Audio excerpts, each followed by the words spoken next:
Cancer Healer Center, a new beginning. UT म्हणजे use and throw. Eknath शिंदेंचा उद्धव ठाकरेंवर हल्लाबोल. उद्धव ठाकरेंच्या एसनची या टीकेला उपमुख्यमंत्री शिंदेंचं जोरदार प्रत्युत्तर. कालचा दिवस ठाकरेंच्या शिवसेनेसाठी दुर्दैवी. ठाकरेंची शिवसेना गोंधळलेल्या परिस्थितीत. वक्फ सुधारणा विधेयकावरून उपमुख्यमंत्री शिंदेंची ठाकरेंवर टीका.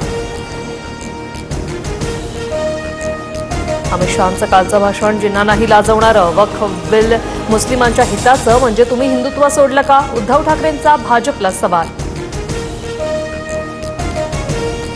किरेन रिजिजूंकडून राज्यसभेत वक्फ सुधारणा विधेयक सादर. काल लोकसभेत वक्फ सुधारणा विधेयकाला मंजुरी. वक्फ बोर्डात मुस्लिम सोडून इतर सदस्य आणणार, मग आम्हालाही फक्त वक्फसाठी हा निर्णय आहे का? इम्तियाज जलील यांचा सवाल.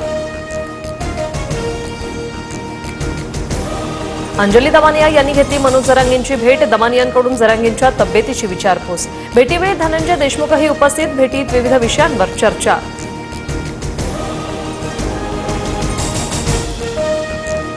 राज ठाकरेंच्या मराठीबाबतच्या सूचनेनंतर मनसे आक्रमक. परळीतील आयडीबीआय आणि कुलाब्यातील मुंबई बँकेत जाऊन मनसे कार्यकर्त्यांकडून विचारणा. मराठीत काम झालं पाहिजे, मनसेची मागणी.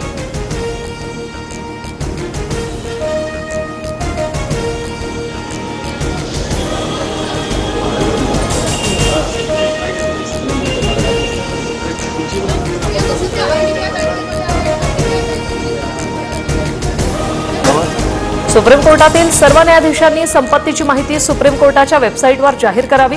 सरन्यायाधीश संजीव खन्ना यांचे निर्देश.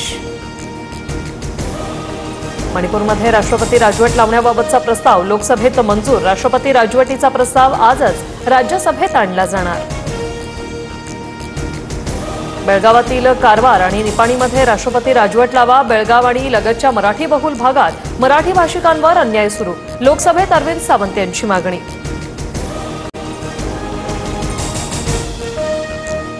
अमेरिका भारतावर 26% आयात शुल्क. अमेरिकेचे राष्ट्राध्यक्ष डोनाल्ड ट्रम्प यांची घोषणा.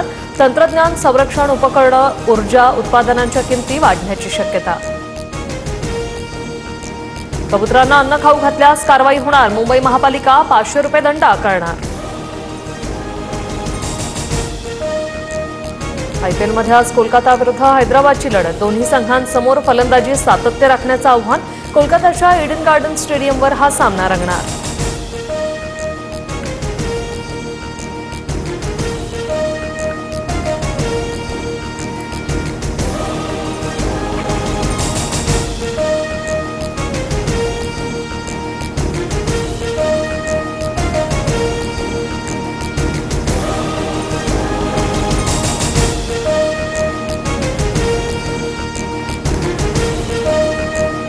Cancer Healer Center, a new beginning.